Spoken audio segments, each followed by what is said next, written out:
We're going to get started, and as soon as Senator Martin comes, we will make a place for him.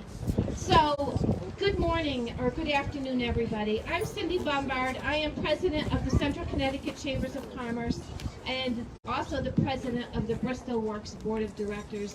And I stand here very proud to be a part of the Bristol community, and each one of you I'm very appreciative of all of you being here today. It's a great day for Bristol, and it is a great day for BristolWORKS. Before we get started, I would like to take the time to acknowledge our local and state officials. We have many here today, along with the board of BristolWORKS, the Central Connecticut Chambers of Commerce, the City of Bristol ARPA Committee. Can you please all raise your hands, from the Town Council, from state reps, from the ARPA Committee? Please raise your hands. Thank you, Howard and Susan. Those are on the ARPA Committee. It's been a long process for us to get here, but please know, for all of the individuals that I have mentioned, we would not be here today. You've all played a significant role in getting BristolWORKS up and running.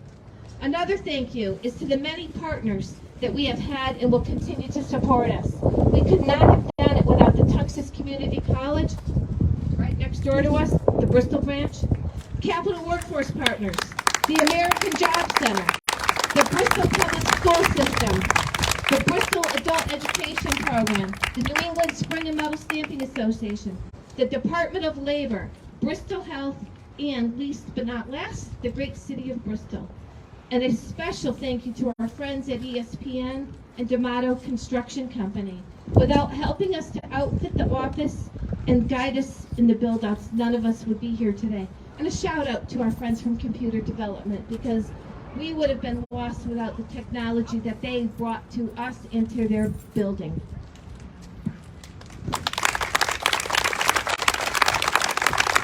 And I cannot forget our good friends from Thomaston Savings Bank, Steve Lewis and your team over there. Thank you so much. They were our sponsor for our refreshments this afternoon. Greatly appreciated. We have a great partnership with our Thomaston Savings Bank. And I believe Henry snuck in. Thanks, Henry. Henry, we waited just for you.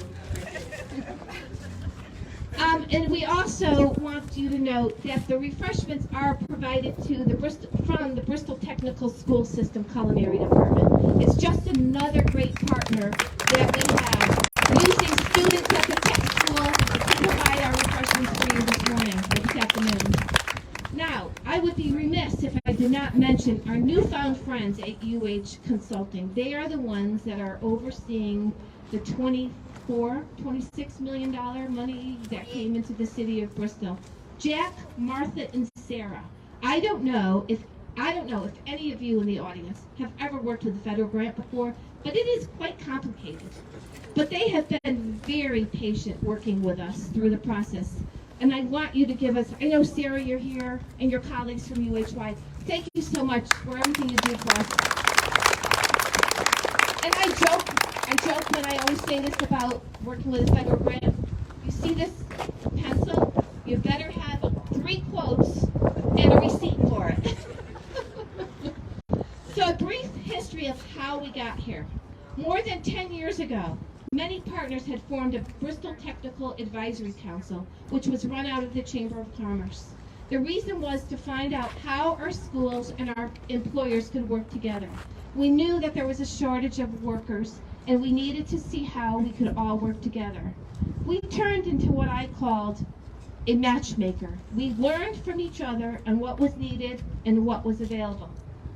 These meetings have been going on for over 10 years. We have made great strides and great partners. Now fast forward to current times today.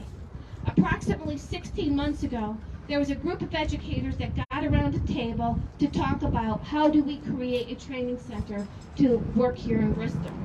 There was buzz in the air about possible funding coming from the federal government. Then the city of Bristol announced the federal ARPA funds with the opportunities for all to apply. Well, that original group of people got together again, and they now pulled in more partners. That's where the chamber came in. Now, I sat around the table listening to all of these people from the city of Bristol, from the school system, and some other organizations, and I thought to myself, who's going to apply for this grant? So I asked the question, who's going to apply for the grant? And they looked at me and they said, would you? Now, I'm retiring in June, and it's something that I really didn't want to take on at this point in time in my life. But of course I said yes. And why? Is because that is the motto of the Chamber of Commerce. We are here to help each other. Our mission statement is businesses working together to promote regional prosperity and community vitality. Hence, this is why we are here as a Chamber of Commerce this morning or this afternoon. We, the Chamber, could not say no to such a grand opportunity for Bristol or the citizens of Bristol. Following the application, many hours of work by specific individuals. Larry Cavino, who is from the Board of Education, cannot be here today, but Jamie Reckenberg. Jamie, raise your hand. She built this building. Well, she figured out budget, how many chairs, how many pencils, everything. So Jamie, really, from the bottom of our heart, thank you for everything that you've done. Katie D'Agostino and myself, we sat together probably twice a week trying to put together a plan, to define a plan and a budget. The plan is 4 sectors of teaching in the areas of manufacturing, healthcare, early childhood education, and information technology. All free, yes, free to the city of Bristol residents and to Bristol employers. Larry and Jamie then presented to the ARPA committee what we had planned, and it was voted on. That we were told we would receive $2.4 million. We all looked at each other, not stunned because we knew we deserved it, but now what do we do? So we got busy.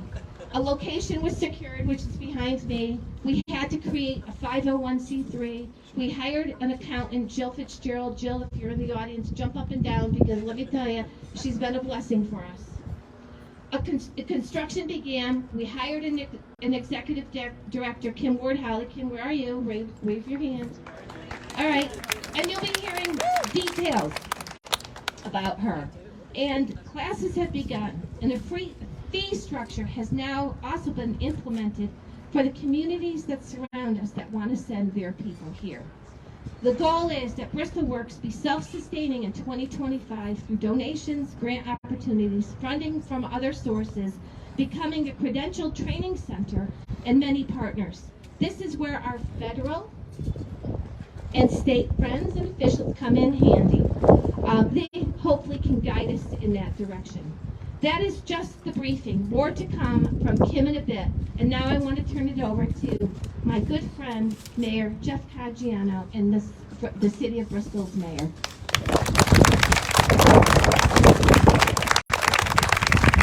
Welcome, everybody. First of all, I have to say this. It's great to see so many feet on the street in downtown Bristol. So make sure you all drive up North Main Street after this and check out what's coming. But I hope to see a lot more of this in the future. I also want to thank Cindy and just get a little bit deeper into that ARPA process. So I do give Cindy a lot of credit. She was actually part of the 15-member ARPA task force. When I got elected, that task force was well underway. But Cindy's really hard work behind the scenes to get everybody together to go ahead and bring this project forward was amazing. I'm also very proud of the way Bristol looked at the ARPA dollars and putting it out for competitive bid. I think we stood out in the state. I will use this Congressman Larson. He said maybe even in the nation for the way we looked at how these dollars would be spent. But let's talk about how these dollars are going to help this community. We're going to help people that are underemployed or even unemployed get jobs after their programs here. That's great for us, for economic and community development down here. But the fact that it's downtown as well is just another added extra benefit to have all of this happening around us. And you can see all of the buildings being built here on North Main Street and Main Street. I also want to thank a few people as well. So you'll hear from both of our federal officials. But those federal ARPA dollars came in at a very good time for a one-time infrastructure bill here. This was an expensive project, but we realized that we're going to have to ask not only our federal officials perhaps for ongoing funding, but our state partners. And I know Senator Martin is behind me as well too, and some of our other state reps out there.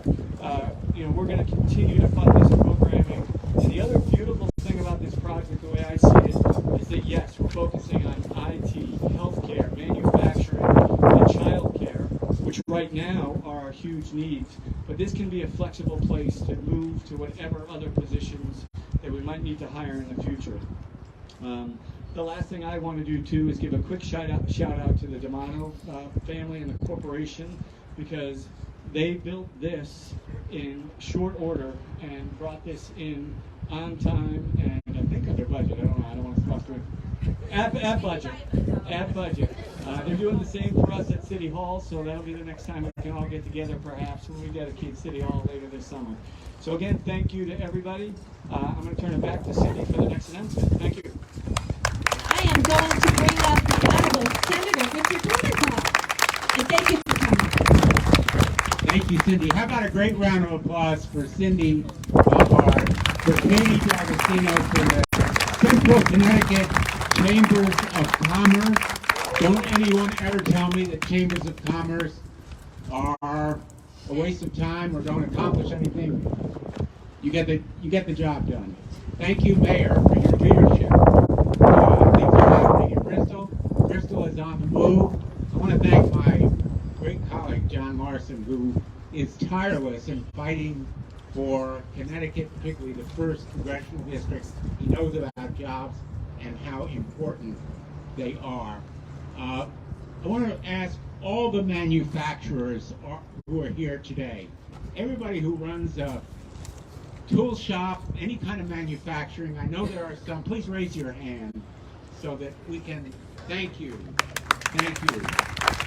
You know, thank you, Al, right? Al. You know, in Connecticut, we need to train people to make things. We need to train people to be welders, electricians, pipe fitters, the people who make things, not just civilian products, but our defense industrial base. I'm on the Armed Services Committee. We had a hearing just this week with the Secretary of Defense and the Chairman of the Joint Chiefs of Staff.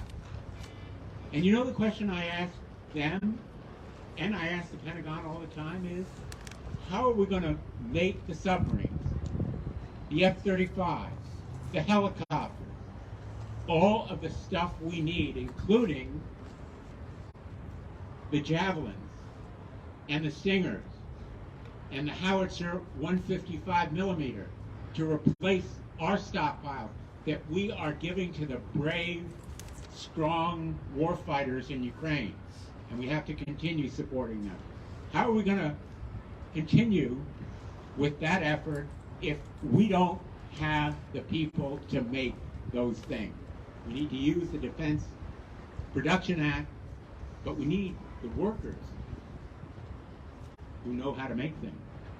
It is a matter of national security. As much as we need to train our military, and I go to manufacturers, defense contractors all around the state, and you know what I tell them? I say, your job is as important as the folks in uniform who are at the tip of the spear. Because we need you to make sure they never have a fair fight. They always ought to have air superiority, the kind of weapons that enable them at sea and on land to outmatch any adversary. So the training that occurs here is really profoundly important. I'm so excited to be here today. Every town should have a BristolWORKS. Every town deserves a BristolWORKS. And finally, let me just close on this point. I was so heartened and encouraged to see that there's going to be a focus on 2 groups. Number one, our veterans. I'm on the Veterans Affairs Committee. Thank goodness that you are going to do outreach to our veterans who come back and have the will, but often don't have the skills to make things in America. And second, Ukrainian refugees who are coming here and who also want work They want to raise families. They want to be free and independent. That's why they're fighting to save their homeland from the brutal, murderous Russian aggression. And you will be doing outreach to them. So we will make it in America. Thanks to you and BristolWORKS, we'll make it in America. Thanks so much. And we have Congressman John Larson. Come on up. Well, thank you, Cindy, and congratulations to one and all. What an incredible day for Bristol, Connecticut. Today, one of the most astounding things that you'll ever experience is going to happen, all because of a native from Bristol, Connecticut. Donovan Clayton is bringing home the national championship. The Yukon Huskies are going to prevail tonight. Now, Mayor, that doesn't overshadow everything that's going on for here. But, Cindy, thank you again and everybody that's responsible for this. And as always, my colleague has covered the landscape in terms of, my colleague has covered the landscape in terms of all the incredible things that will happen because of this funding. The funding from the American Rescue Plan, $46 million came to Bristol. Here's the important thing. The important thing in Washington is that the decision was made for the local communities to decide how the money would be spent. So, for all of you, and several have been named already who have participated, you're the ones that are responsible for this. Senator Blumenthal and myself were proud to sponsor this legislation in Washington because we knew the money would be directed back to the towns and the communities that would know how to best spend it. And isn't that the way government is supposed to work? Federal government working with local and state government to make sure that our citizens are able to fulfill the needs of their communities. Senator Blumenthal covered the landscape, especially as it relates to veterans and as he said, Ukrainian immigrants, but also in terms of this training.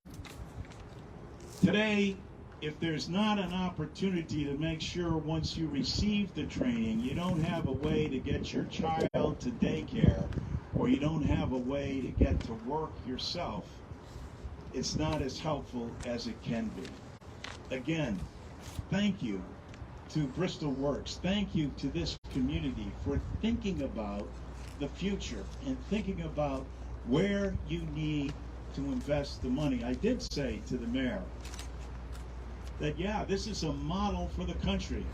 But just up the road in Hartford, at the Swift factory, Senator Blumenthal and I were there earlier this summer talking about, again, the same kind of workforce development that's going to be needed in the industries of the future. But it only happens when the communities come together and the citizens speak as to how they want to see their money spent. Job well done, Bristol, Connecticut. And now, our good friend, Senator Henry Martin. Thank you, Cindy. I always love to follow John Larson, always. Well, thank you. I want to begin by giving my sincerest thank you to Cindy. Cindy, for your leadership since you've taken over, and everything that you've done since taking over as CEO and president of the chamber, and particularly for you were behind BristolWORKS. So thank you. Also, you know, it's it's not gone unnoticed, I'll say that. A big congratulations. No, Kate has got money coming. How about that? Katie, congratulations on your new position as CEO and president of the Bristol or Central Connecticut Chamber of Commerce. Best wishes on taking over the reins, and Kim, congratulations as well. I want to thank Mayor Caggiano as well as the Bristol Art Committee for recognizing Bristol's BristolWORKS worth and caring enough for taking a chance. Because that's what they're doing. They're taking a chance on BristolWORKS idea. To our congressional leaders, thank you so much for what you guys have done. And I totally agree. Putting the money into the communities was the best thing that we could have possibly done with the ARPA funds. Also, we have to thank Jamie Rosenberg for your assistance and your guidance. I know you're out there, Jamie, in developing the curriculum. And to Kelly as well, she's the executive director for the Governor's Workforce Council, and also for your advice and being on the board here for BristolWORKS. This past summer, Senator Ciccarella and myself visited over 30 different stakeholders throughout the state of Connecticut about the state workforce and the employment work skills that are needed and the education that's also needed to tying our workforce that is out there and their needs in particular. We spoke to educators as well as business leaders and to labor. It was clear that the message had begun over a decade ago by our manufacturers and our trades. It was starting to be heard. We saw these little pockets of pathways, career pathways, surfacing through in our education educators. And what we also learned was how things were changing quickly for our businesses, and changes needed to be done on a quicker basis in developing these workforce skills. So I'm happy to say that yet educators and government are recognizing the changes that are needed and a better way. There's a better way to opportunities to access the career pathways that will fit the interest and the aptitudes of students while providing good job opportunities. For example, right here in Bristol, our superintendent of schools, Catherine Carbone and Jamie, have developed a career pathway, curriculum, and workforce learning opportunities starting this fall with concentrations in education, health and medical sciences, hospitality management, culinary, business, engineering, manufacturing, and more. Now, there are other school districts that are doing the same thing throughout the state, and more needs to be done, and I know the State Department of Education is working on developing career pathways. But I'm here, I want to add two other things. There's 100,000 jobs that are available today throughout our state. There's 50 or 57,000 people that are unemployed. We will never be able to catch the needs of the workforce that's required out there. So where do we find them? Where do we look for them? I think Cindy has identified it through her program here. There's 30% of our students that graduate that do not go to the military, that do not go on to higher ed. So some are getting jobs and some are not. And there's some that do not graduate high school and are floundering. We need to find where they are. They are our workforce. They are the ones that are going to come to this program. We need to find them. In addition, there's I know I'm going to rock the boat here a little bit, but there's also another pool of individuals that are out there. And those are the ones that are receiving federal and state benefits. They are reluctant in jobs. They want jobs. they would love to go to work, because we all know it is better to have a job than not have a job. There's something about working a good day's work and feeling good about yourself and just receiving money for nothing. We need to help them continue with their benefits, but bridge them to the workforce. And not, it's called the benefit cliff. But we need to help them find the bridge. We need to build the bridge for them so that they don't lose all their benefits while they are working and being productive. And slowly we transition them from the benefits to the completely into the workforce. So, with that said, I'm just going to close by saying that listen, the goal is to educate our students and our adults and to give them the skills that will match the workforce needs from our business and our community. We want everyone to have the opportunity to shine, as our town housekeeper champion, right, Donovan Clinton. So thank you here today, and go Huskies. Thank you. All right, and now I'm going to ask Paul Lavoie. Paul Lavoie is the board chair of the Central Connecticut Chambers of Commerce, because I couldn't have applied for this grant through the Chamber of Commerce if I did not have consent from our officers or our board. I do have a boss. Sometimes I act like I don't, but I really do have a boss, and it is Paul Lavoie. Come on up, Paul.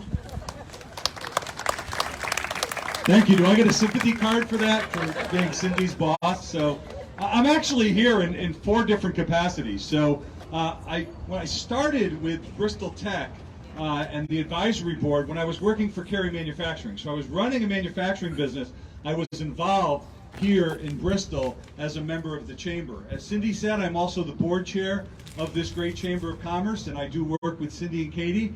They know where to find me, usually between 6:30 and 7:30 in the morning. I'm in my car, and so that's when we have our therapy sessions about why we did BristolWORKS and what we're going to get out of it and how it's all going, and provide them with the advice and counsel that they need. I'm also the Chief Manufacturing Officer for the state of Connecticut, so certainly very, very interested in what's going to happen here from a manufacturing perspective. And then in the 4th capacity, I'm actually here with Kelly. The governor really wanted to be here today, but he got an invitation to Houston, so he decided to go there for the weekend, and he's there now. So Kelly and I, as appointees of the governor, are here to represent Governor Ned Lamont as well, as he sends his regards for BristolWORKS. But at least one of us is going to be in Houston cheering for the team. So, but this is, this is exactly what we need to be doing here in Connecticut. And Kelly will tell you and I, as we travel around the state, and understand that Connecticut is the only state with a chief manufacturing officer and the only state with a chief workforce officer. So no other state has these resources. And as Kelly and I travel around the state, understanding what all of the issues are, we realize that Connecticut has this tremendous opportunity in that we have jobs that are available looking for workers. And there are some barriers to entry for people getting back into the workforce. One of those is affordable childcare. And by doing early childhood education here, we're going to help address that issue here in the city of Bristol and here in the central Connecticut region as well. Transportation is another issue. But there's, we're taking a look at how we can get people into manufacturing jobs. Healthcare jobs are vitally important. We need to take a look at, we look at what we call the labor participation rate, and that is the percentage of people that can be working that are not working. In Connecticut, we have one of the highest in the nation of a labor participation rate, but it's looking at what's preventing people from getting jobs and what's preventing them from getting back into the workforce. And things like BristolWORKS are part of the solution. They're part of the way that we're going to be able to take people who want to work, who want to make a better life for their families, give them the skills that they need, and connect them to the companies that are looking for their skills, their energy, and their work. And doing it here in Bristol, where we have a tremendous manufacturing base, and you can look around at all the great development that's going here, the workforce needs in Bristol are going to continue to grow. We're looking at affordable housing, too, at the state level, and how we can provide housing for people so that they can fill the jobs as well. So I'm as the board chair, I'm so proud of the work that the chamber folks have done. So glad that Kim is on board to run this as well, and just so grateful for Cindy, Katie, and all of the folks that have worked so hard to make this a reality, because this is how we drive impact. This is how we drive impact in the state of Connecticut, how we change people's lives, and how we do it at scale, where we solve problems for people, solve problems for industry, and continue to grow our great state. So thank you very much for coming out today and joining us in this ribbon cutting for BristolWORKS. So I get the pleasure of introducing to Connecticut's Chief Workforce Officer, Dr. Kelly Valeries. As I said, Dr. Valeries and I work very, very closely together in many areas, and consider ourselves to be really partners in working to help grow the workforce in the state of Connecticut. I'm acutely interested in the manufacturing workforce, but I'm also interested in making sure that Connecticut's successful as well. So join me in welcoming Kelly. Thank you so much, Paul. Paul and I get to walk our dogs together on occasion, as we live 2 blocks away from each other. Also, go Huskies! I'm a 12-year UConn alum, so very excited for the Huskies. Graduated when Ray Allen was in the first big East tournament, I think, way back when. I won't date myself. But it's really exciting to be here today. You know, our governor and our legislators, both federal and state, understand that workforce development is an economic issue, but it's also a social issue. And in order for this state to grow and prosper, we need the participation of every single resident to make those decisions on what their training is going to be and where they need to go and connect them into employment is a kind of messy job sometimes, I have to say. But the state actually put together the first statewide strategic plan for workforce development, looking across all industry sectors.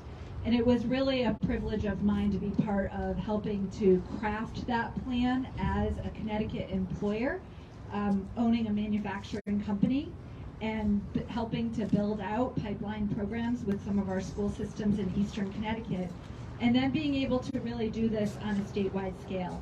So I think about all the dollars that have come into the state through the ARPA funds, and thinking about how our federal legislators and our president thought how we can filter dollars down, thinking about how we can utilize our statewide strategy to make sure that those dollars are allocated in really high impact ways.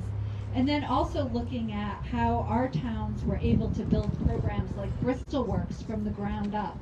So I really think about this as kind of a match made in heaven. So Cindy, I've been following for a very long time, called me and said, hey, we have these dollars and this is an idea that we have. Can you be part of this conversation and help us craft what this is going to look like? And I really can't take much of the credit. This really came from Cindy and her team. But what I was able to help guide them in is how we can leverage all of the things that are happening on a statewide basis and to support what is happening here on the ground.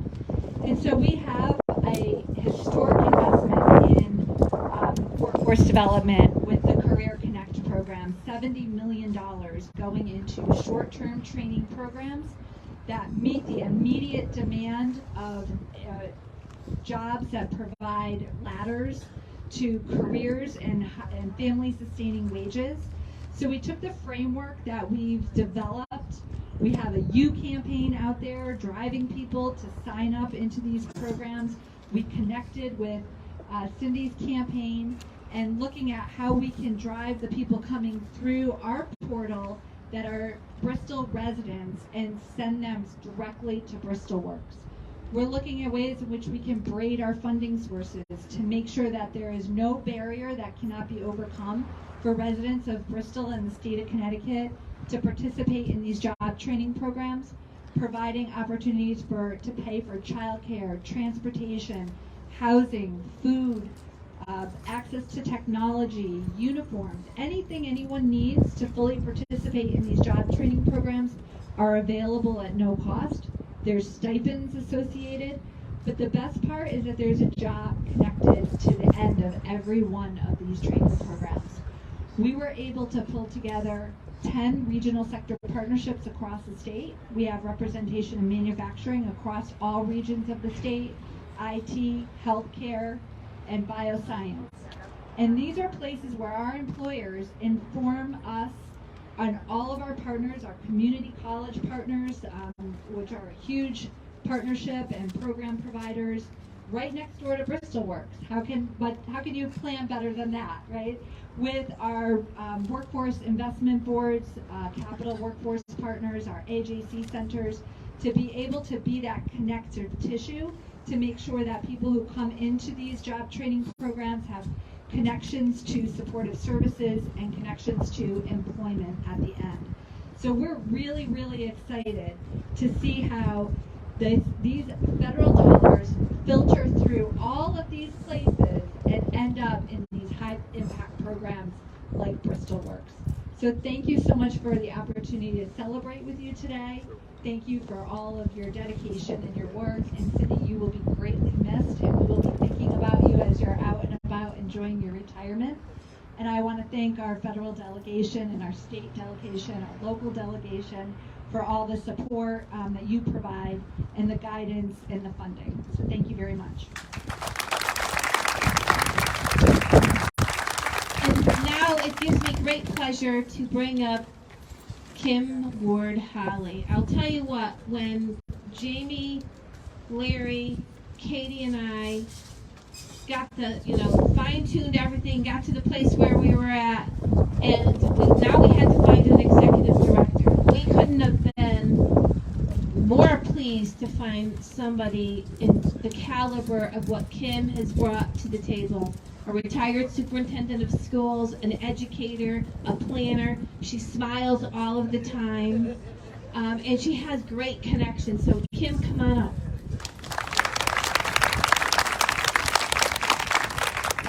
Okay, so I've sat through a lot of these things, and I know what you're all saying. 1, 2, 3. So I know you're going, she's it, this is it. And I promise to be quick. So good afternoon, and thank you for taking time out of your busy day to attend our ribbon cutting. This is such an exciting day for us, and an amazing opportunity for the City of Bristol, its residents, employers, and surrounding local communities. Today you've heard a little history about BristolWORKS, the demand for workforce training programs in the state and in Bristol, and the need for quality trained employees. I have the pleasure to update you on where BristolWORKS is today and our journey to positively impact the workforce needs. BristolWORKS was scheduled to open and officially opened in March with 3 full-time employees, including myself. I am so lucky to have 2 dynamic women who I would like to recognize and introduce. Our office assistant, Denali Jorge, back there.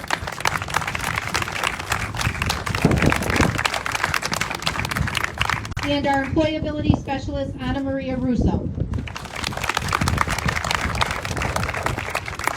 Both women have jumped right in and are willing to do whatever it takes to ensure the success of BristolWORKS, and most importantly, the success of our participants. I am so grateful to have them as part of our team. We are a small but mighty crew. In just a short amount of time, our data has proven how important BristolWORKS is to our local community. I thought I would share some of our early data just to give you a sense. To date, we have received 121 inquiries about our programs. We have processed 95 applications, met individually with 53 people, and began 2 of our training programs, Early Childhood Education, which has 26 participants enrolled, and Healthcare with 20 participants enrolled.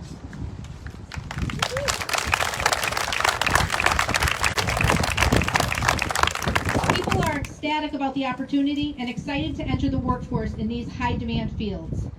As you heard from the numbers, we have seen the need and people are taking advantage of this opportunity already.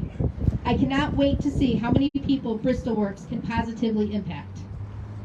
Our 4 training programs through the American Rescue Plan Act include manufacturing, early childhood education, healthcare, and information technology. Each training program was developed through the work of a subcommittee made up of industry subject matter experts and results in industry recognized certifications, Tunx's community college credits, and or a direct connection to employment. In some cases, there are opportunities for participants to begin employment and continue with their training. BristolWORKS is extremely grateful to have had the dedication and commitment of these partners at the table to ensure that the programs that we are offering are relevant to our local community and the larger workforce. In addition to our programs, BristolWORKS offers many opportunities for participants to learn and improve on their employability skills. These skills include soft skills, interviewing, filling out applications, dependability, communication, and resume writing. We provide these services both individually and in small groups, and we are catering to the schedules of our participants. Currently, all of our training programs are being offered at night, as this met the needs of the majority. However, we hope to offer some additional programming in the fall during school hours to allow parents with school-age children an option to partake in our programs. Many of our BristolWORKS participants have not been in the workforce for some time, may have been laid off and looking for work, and or have had barriers to their employment. We meet with each participant and work with them to determine the best plan for them. We set up a plan for participants to achieve each step and scaffold their plan to allow them to continue to grow and develop. When participants leave BristolWORKS, we want them to be confident and comfortable in their transition to their next step and prepared for the workforce and their new career. We also want local employers to be confident when they receive someone who completed the BristolWORKS training, confident that the participant is ready to work, fully trained and competent, and that they possess the employability and soft skills necessary to add value to the employer's business.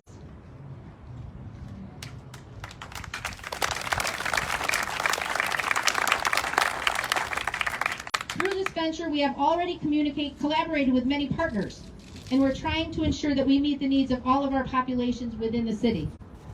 One strong example of this partnership is with Kind Care. For those who do not know, that is Kind Care. It is across the street.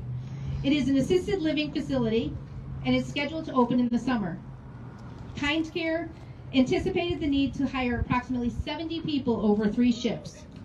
Being proactive, Kind Care began working with a group of Ukrainian refugees. After just one discussion with Kind Care, Bristol Adult Education, Tunx's Community College, and BristolWORKS, 4 organizations decided to partner together to provide a robust plan for this group. Together, we are working to help these refugees from Ukraine to learn English, complete training programs, and acquire job skills so that they can become gainfully employed. Today, we have connected them with English as a second language classes at Adult Ed, have enrolled some of the English-speaking refugees into our healthcare training program, and will provide a direct pathway to the CNA program at Tunx's. Working together with the local community, BristolWORKS has the potential to become life-changing for many and will help us to meet the workforce needs of Bristol employers. In closing, I just want to thank you all for being here today. I know everybody's a little chilly now. We are in the sun. A special thanks to our City of Bristol and the ARPA Task Force for approving this transformational project, our marketing committee for planning such a great event, Cindy Bombard and Katie D'Agostino from the Central Connecticut Chambers of Commerce for their constant support, the BristolWORKS board, and my entire family, all lined up there. I want to acknowledge some people in the audience. We've got Dr. Daryl Riam. Thank you from my heart for Tunx's involvement. And we've got representatives from ESPN here. When you walk through the building, which will happen shortly, a lot of the office furniture was donated by ESPN. And our bookkeeper, Jill Fitzgerald. Thank you for coming, because without Jill, nothing would get paid. So when we're all done cutting the ribbon, we're going to go in and enjoy refreshments. We're going to move over here.